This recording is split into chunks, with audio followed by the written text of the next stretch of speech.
안녕하세요. 오늘도 찾아주셔서 감사합니다. 오늘의 사연 시작하겠습니다. 안녕하세요. 저는 올해 3살 된 아들을 혼자 키우고 있는 40대 여성입니다. 요즘 유튜브에서 사연 듣는 재미로 시간을 보내고 있는 열혈 시청자이기도 한데요. 저 또한 얼마 전 남편이라는 사람과 시부라는 사람 때문에 여자로서 큰 상처를 받고 하루하루 너무 힘든 생활을 하고 있는데요. 제 사연을 들으시면 많은 분들이 어떻게 그런 일이 있을 수가 있냐며 의아해 하실 수도 있을 것 같네요. 저도 용기 내어 한번 써내려가 보도록 하겠습니다. 저는 34살 조금 늦은 나이에 남편과 결혼한 후 남편과 대화를 통해 아기를 낳지 않기로 약속했었습니다. 직장 생활에 대한 욕심도 컸고 요즘같이 어려운 시대에 아이를 바르게 잘 키울 수 있을 거란 확신도 없었기에 남편과 둘이서만 행복하게 잘 살아보자고 했었고 남편도 흔쾌히 동의해줬습니다. 시부모님은 원체 자식에 대한 애착이 강한 분이시라 두 분께는 당분간 비밀로 하기로 하고 저희 부모님께만 말씀을 드렸어요. 저희 부모님은 좀 쿨하신 분들이라 저희만 좋다면 간섭하지 않겠다고 하셨고요. 저 초등학교 때도 저만 두고 해외여행을 다녀오실 정도로 자식의 삶에 크게 간섭하지 않으시는 분들이세요.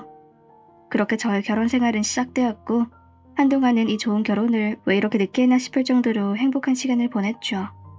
남편과 저는 가치관과 취미, 그리고 생활 습관도 비슷한 점이 많았고 직장도 비슷한 계열이라 생활 패턴도 참 잘 맞았던 것 같아요.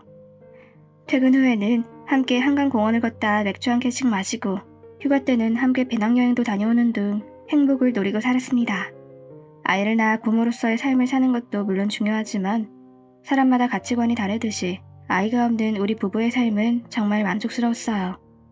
그렇게 몇 년의 시간이 흐른 후 남편도 저도 30대 후반의 나이가 되었는데 그 전까지는 저희 부부의 일에 이런저런 말씀이 없으셨던 시부모님이 아이 이야기를 꺼내시더군요.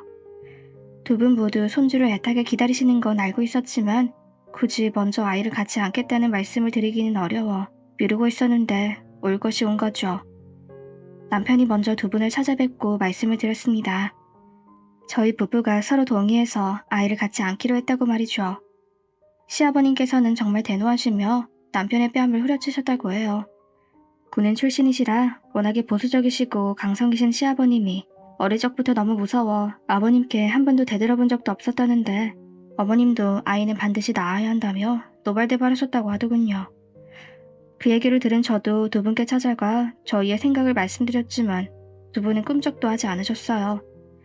아가, 요즘 젊은 사람들 즐기고 살고자 하는 마음 모르는 반 아니지만 우리도 아들이라곤 네 남편 하나밖에 없는데 그럼 이 늙은이들은 손주 하나도 안아보지 못하고 죽으라는 말이네?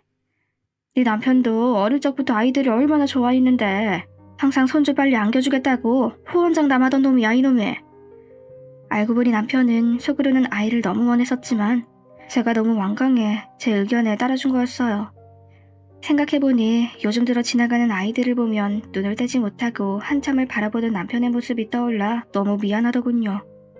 제가 너무 제 생각만 한 것 같아 남편에게 너무 미안하고 남편이 캠핑이나 스포츠를 좋아해서 아들을 낳으면 함께 즐길 수도 있을 것 같아 마음을 고쳐먹고 아이를 갖기로 했습니다.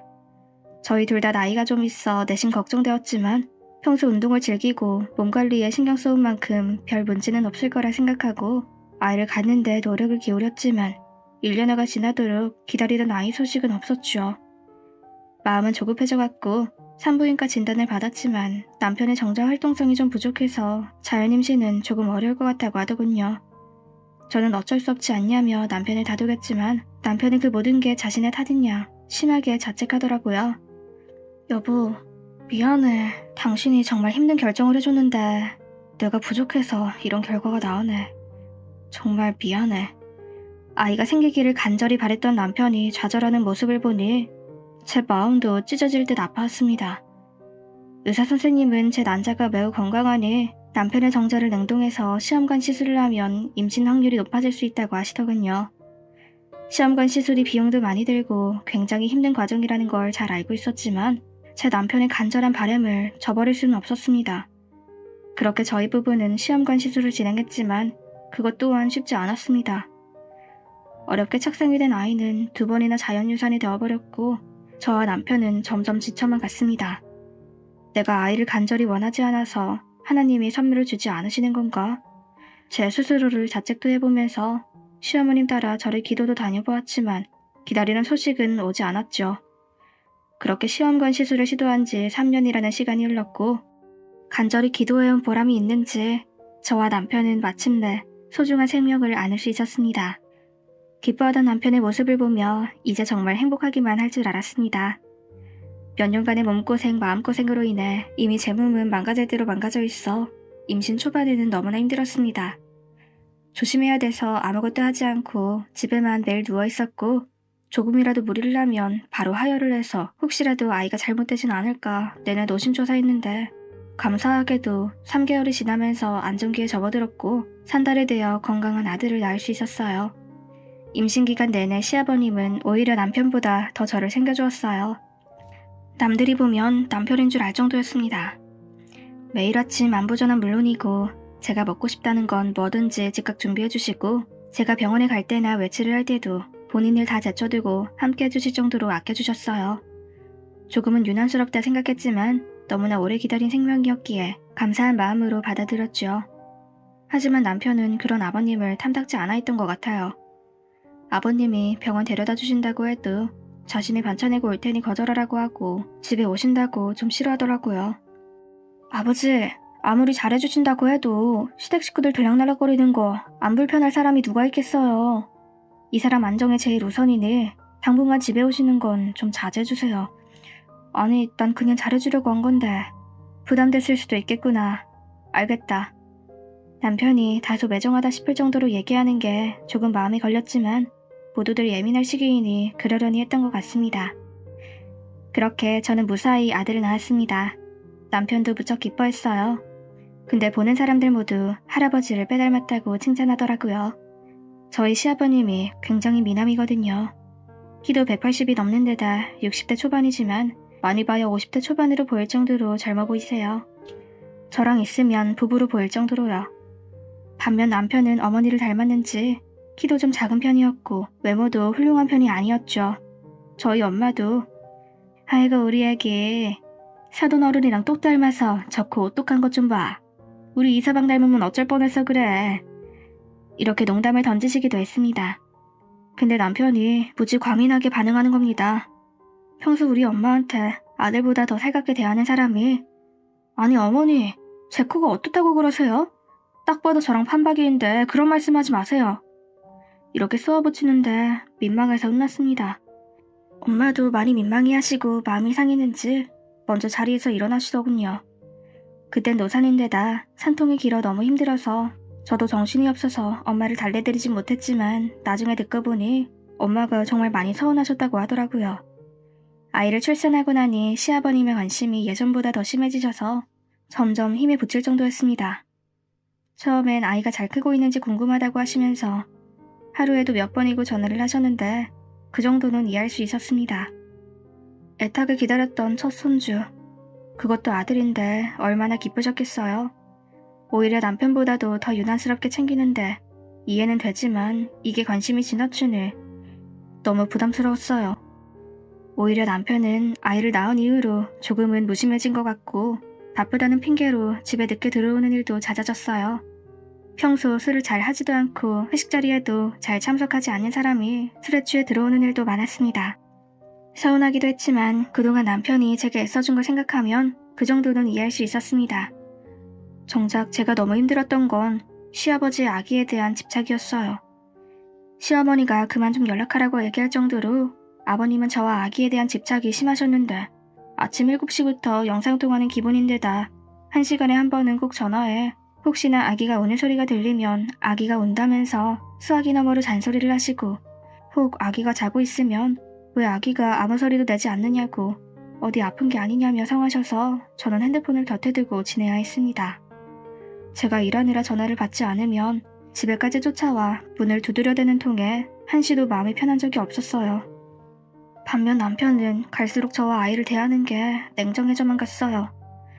사람이 화장실 들어갈 때랑 나올 때랑 마음이 다르다더니 그렇게 아이만 낳아주면 평생 충성하겠다던 사람이 퇴근 후에 아이 한번 따뜻하게 안아주지 않는 건 물론이고 급기야 가끔 외박까지 하게 됐습니다. 하루는 서러워 아버님께 남편 좀 혼내달라고 하소연 좀 했더니 당장 달려오셔서 남편을 거의 쥐잡듯이 잡으시더라고요. 이 죽일 놈아, 네 와이프랑 아들만 집에 놔두고 어디서 술을 퍼마시고 외박까지 해? 그러다 애라도 아프면 어쩔 거야 이놈의 자식아. 전 그저 매일 전화하시기에 남편이 요즘 외박도 한다고 조금 하소연했을 뿐인데 이렇게까지 남편을 죽일 듯이 혼내시니 저도 많이 당황했었습니다. 하지만 남편의 반응은 더 놀라웠어요. 아니 그러기에 제가 아이 없이 지내겠다고 했잖아요. 이게 다 아버지가 아들 낳으라고 강요하셔서 그런 거 아니에요. 그렇게 좋으시면 아버지가 아빠 하시던가요. 어떻게 저를 앞에 두고 그런 말을 할 수 있을까요? 너무나 서러워서 그냥 주저앉아 펑펑 울어버렸습니다. 그때도 저를 안아주신 건 아버님이었어요. 아버님의 전화에 달려오신 어머님 손을 잡고 시댁으로 갔습니다. 시부모님은 남편도 직장에 나가야 되고 요즘 회사 일이 많이 바쁜 것 같으니 혼자 지내는 것보다 시부모님 댁에 들어와 살면서 몸을 추스르는 게 어떻겠냐며 제안을 하셨고 저 또한 감사하게 받아들여 시댁살이를 하게 되었어요. 남편도 스트레스가 너무 많아서 자기도 모르게 심한 말을 한 것 같다며 진심으로 사과를 했고 저 또한 이해하고 잘 지내보려고 했습니다. 그렇게 시간이 흘렀고 시댁에서의 생활에 익숙해져 갔습니다. 처음엔 너무나 불편했어요. 단지 시댁에서 생활하는 이유가 아니라 아버님 때문이었죠. 아이를 보러 제 방에 시도 때도 없이 찾아오는 건 기본이고 심지어 아이 모유 수유를 할 때도 찾아오시는 바람에 큰일 날 뻔한 적도 있었고요. 다행히 아버님이 선을 넘으려 하실 때마다 어머님이 그만 좀 하라고 말려주셔서 점차 나아지긴 했습니다. 보통 시어머니가 잔소리를 하시고 아버님이 중재를 해주시잖아요. 저희 집은 완전히 반대였다니까요. 어머님이 중심을 잘 잡아주셔서 아버님도 조금 자제하는 모습이 보이긴 했습니다. 아버님은 여전히 저희 모자를 끔찍히 아끼셨고 완전히 남편처럼, 아니 남편보다 더 많이 챙겨주시는 통에 시어머님의 질투를 받기도 했지만 집안에 갓난아이가 있으니 생기도 들고 집안의 웃음꽃이 끊기질 않았습니다. 시댁에서 생활하다 보니 여전히 아이 병원이며 외출은 시아버님과 함께였고 시아버님과 저 그리고 우리 아들 이렇게 셋이서 함께하는 시간도 많아졌습니다. 그러다 보니 저도 점점 아이에 관련한 일들은 남편보다 아버님께 말씀드리는 일이 많았고 심적으로도 아버님께 많이 의지하게 됐었던 것 같아요. 아버님이 워낙 동안이라 아이를 안고 거리를 지날 때면 와, 아기가 아빠랑 정말 똑같이 생겼어요. 완전 미남이네. 이런 소리도 자주 들었고 그때마다 아버님은 입꼬리가 찢어질 정도로 환하게 웃으시며 하루 종일 기분 좋아하셨죠. 그때만 해도 내가 시아버지 복이 있구나. 우리 아들 앞으로도 사랑 듬뿍 받으면서 살 수 있겠다 라는 생각뿐이었습니다. 그러던 중 아이 돌이 지나고부터였던 것 같아요. 어느 날부턴가 시어머님이 저를 대하는 태도가 냉랭하게 느껴지기 시작했어요. 아니 정확히 말하면 태도가 180도 바뀌었다고 하는 게 더 맞겠네요. 평소에 잘 시키지도 않던 집안일들을 몰아서 시키시는 건 기본이고 밤잠이라도 자고 있으면 이게 어디서 시부모 어려운 줄 모르고 함부로 행동하냐며 아들 하나 낳았다고 유세 떤다며 인신공격까지 하더군요. 제가 알던 그 인자하신 어머님이 맞는지 그런 거 있잖아요. 이 사람이 분명 나한테 화가 나거나 기분 나쁜 게 있는데 말은 안 하고 계속 비꼬거나 싫어하는 티 팍팍 내는 거. 이유도 모른 채 변해버린 어머니를 보면서 정말 답답하고 서러워서 비틀 지경이었습니다. 어머님이 절 그렇게 대하실수록 저는 더 외로워져갔고 남편은 변한 게 없었어요. 저를 더 못 견디게 했던 건 남편이었죠. 처음엔 조그만 아이가 행여나 다칠까 차마 안아보지도 못할 정도로 아끼고 예뻐했던 사람이 퇴근해서 들여다보지도 않고 애가 칭얼대는데도 한 번 안아주지도 않더군요. 화가 나서 애는 나 혼자 만들었냐고 싫다는 사람 그렇게 설득해서 그 고생시킨 게 누군데 지금 와서 이러냐고 소리치며 울부짖었지만 냉정했던 미안하다며 고개 숙이는 그 사람 눈빛은 변한 게 없었죠. 그럴수록 아버님께 더욱 의지하게 됐고 그게 결국엔 커다란 파국을 일으킬 거라곤 꿈에도 생각하지 못했답니다. 아버님과 저는 더욱 친해져 함께 쇼핑도 다니고 맛있는 것도 먹으러 다녔어요. 물론 우리 아기도 함께였죠. 아버님이 우리 아이를 안고 저는 자연스럽게 아버님 팔짱을 끼고 길을 다닐 때면 누구나 부부로 생각했을 겁니다. 하루는 아버님과 병원에 갔다 점심을 먹고 나서는데 외근을 나온 남편과 마주친 적이 있었어요. 멀리서 봤지만 분명히 남편이었고 남편도 우리를 분명 봤을 텐데도 못 본 척 지나가더라고요. 전 반가워서 여보 하고 불렀는데 그제서야 굉장히 무서운 표정으로 다가와선 아버님께 아버지, 저랑 잠깐 얘기 좀 하시죠. 얘가 갑자기 무슨 일이니? 집에 가서 얘기하자. 잠깐이면 돼요. 남편의 무서운 표정에 저는 겁에 질려 아이를 안고 아무 말도 못했고 멀리서 보니 남편이 아버님께 막 소리를 치고 있더라고요. 이게 도대체 어떻게 된 영문인지 당황해서 바들바들 떨고 있는 저를 보고서도 남편은 인사도 하지 않은 채 다시 회사로 돌아가 버렸고 아버님도 아무 말씀 없으셨습니다.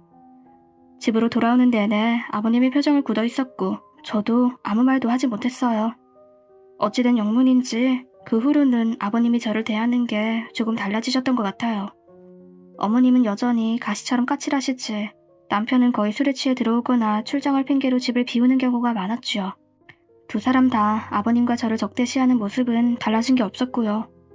영문이라도 알면 그러려니 하거나 노력해서 고쳐볼 텐데 그렇게 따뜻했던 두 사람이 한순간에 너무나도 차가워져 버리니 정말 사람 미쳐 돌아가시는 줄 알았습니다.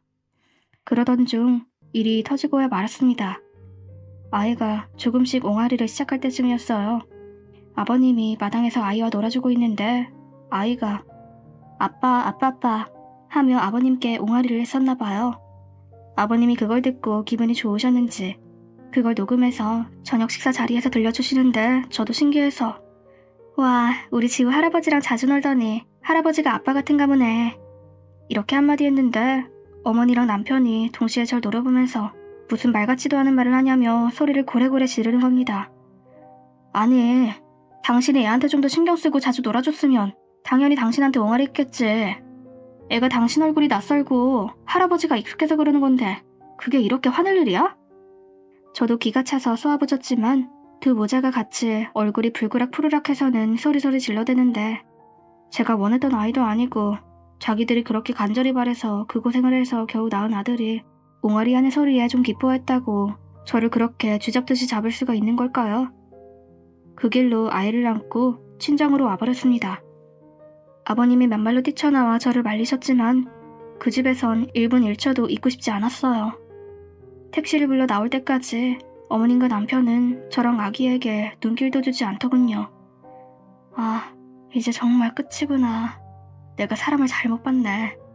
친정에 가니 엄마는 저를 말없이 안아주셨어요. 아버님은 날마다 전화해서 다시 돌아오라고 설득하셨지만 남편은 거의 일주일간 전화도 없다가 미안하다며 카톡 하나 딸랑 보내더군요.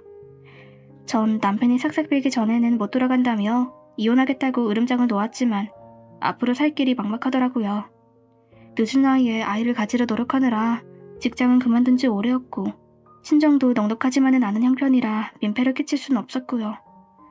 시아버님 손에 이끌려 겨우 찾아온 남편에게 우리 엄마는 남편 손을 잡으며 우리 딸이 욱하는 게 있어서 그러니 자네가 잘 돌봐주게 부탁하네. 늦은 나이에 아이 갖느라 얼마나 고생이 많았는지 자네도 잘 알지 않나 하시는데 남편은 별말 없이 죄송하다며 집을 나섰습니다. 내키진 않았지만 조금이라도 더 나아질 거란 기대를 하며 남편을 따라 시댁으로 돌아왔죠. 그동안 아버님께 많이 혼나고 정신이 좀 든 건지 남편은 조금은 달라진 모습이었습니다. 퇴근 후 일찍 들어오려 애썼고 아이와 시간을 많이 보내려 노력도 많이 하더라고요. 며칠 후 남편은 제게 분가 이야기를 꺼내더군요. 전 아직 아이도 어리니 아이가 좀 더 클 때까지 좀 더 있다가 분가하는 게 어떻겠냐고 했지만 남편의 뜻이 워낙 완강했고 아직까지 시어머님이 제가 보이는 차가운 모습은 바뀌지 않았기에 남편의 뜻에 따르기로 했어요. 저와 아들을 끔찍이 아껴주시는 아버님에게 크게 의지를 하고 있었지만 아버님과도 평생 살 것도 아니고 남편이 변화된 모습을 보여주니 행복하게 살고 싶다는 의지를 다졌죠.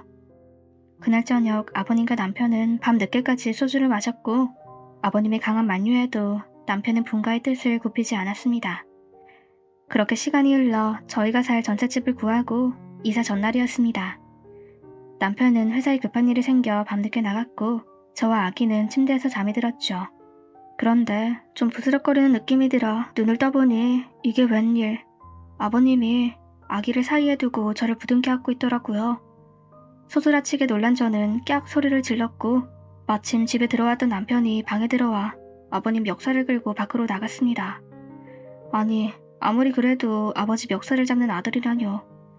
제가 극구 말렸지만 남편은 이미 이성을 잃은 상태였고 결국엔 주먹까지 날리는 지경까지 돼버렸습니다. 아이는 울지, 두 남자는 뒤엉켜 있지. 완전히 아수라장이었죠. 겨우 진정이 되려는 찰나 이번에는 어머님이 들어오셔서 소리치시더군요. 이 짐승만도 못한 새끼들아, 다 니들이 저질러 놓고 이제 와서 이게 무슨 미친 짓이야? 다들 당장 나가. 대체 어찌된 영문인지 몰랐던 저는 그냥 멍하니 주저앉아 있었습니다. 겨우 정신을 차리고 모여앉아 들은 이야기는 제 귀를 의심하게 했습니다. 아이를 애타게 원했던 남편과 집안의 대를 잇고 싶은 시아버님은 모종의 그들만의 계략을 처음에 세운 거예요. 한 번은 남편이 나이도 40줄에 들어서자 요즘은 대리모라던지 정자 기증을 해주는 그런 거 있잖아요. 그거라도 하자고 말을 저에게 했었는데 전 절대 안 된다며 반대를 했었거든요. 그래서 전 그런 줄만 알았는데 남편은 시아버님에게 고민을 털어놓았고 손주를 갖고 싶었던 시아버님은 남편에게 내가 나이가 있어 안 될 수도 있지만 아직까지는 건강하니 한번 시도는 해보자. 그러시고 며칠 후 시험관 시술을 했는데 그게 한 번에 척상이 되어버린 거죠. 산부인과 의사를 매수해서 둘만 아는 비밀로 하기로 하고 아버님의 정자로 시험관 시술을 하게 됐던 겁니다. 그래도 같은 피부치이니 문제 없을 거라고 생각하고 둘만 입 다물면 괜찮을 거라고 생각했다네요. 그런데 막상 아이가 태어나고 나니 남편은 자기 자식이라는 생각이 안 들었고 시아버지는 마치 자기 아들 같아 그렇게 금지옥역 달아질까 부서질까 애지중지했던 거였습니다. 그래도 남편은 티를 내지 않으려 노력했지만 시댁에 들어와 살기 시작한 후 어느 날 오늘 있었던 일처럼 저와 아기가 자고 있을 때 시아버지가 몰래 함께 누워 부둥켜 안고 자는 모습을 어머님에게 들키고 말았고 어머님이 알게 되신 후로는 남편 또한 그 이야기를 듣고 완전히 마음이 변해버렸다고 하더군요. 전 니들이 인간이냐며 어떻게 나에게 이럴 수가 있느냐며 오열하 다 실신했고 그 이후의 일은 잘 기억나지 않습니다. 그 후로 전 아이를 데리고 친정으로 왔고 사실을 알게 된 저희 아버지는 남편을 찾아가 죽이겠다며 난리를 치시다 경찰서까지 가셨다고 하네요. 시아버지란 그 뻔뻔한 인간은 아들 한 번만 보여달라고 자꾸 찾아오고 남편이란 인간은 미안하다며 무릎 꿇고 사죄하긴 했지만 전 그 짐승만도 못한 인간들을 도저히 용서할 수 없었어요. 그 일이 들통나지 않았더라면 분가 전날 그 사단이 나지 않았더라면 저와 아이는 행복하게 살 수 있었을까요? 전 이혼을 했고 소송을 통해 정신적 손해에 대한 위자료까지 받아낼 수 있었지만 그 얼마 되지 않는 돈이 제 영혼까지 치료해주지는 못하잖아요. 어떻게 나에게 이런 말도 안 되는 일이 일어났는지 아직도 믿기지가 않지만 그 누구의 아들도 아닌 제 아들을 보며 오늘도 이렇게 마음을 다잡아봅니다. 지금은 그 누구도 믿을 수 없을 것 같고 아이와 함께 나쁜 생각도 충동적으로 몇 번이나 할 정도로 극심한 우울증과 불면증으로 하루하루 인생을 살아가는 게 너무 힘이 드네요. 저 앞으로 잘 살 수 있을까요? 제 긴 사연 들어주셔서 감사합니다.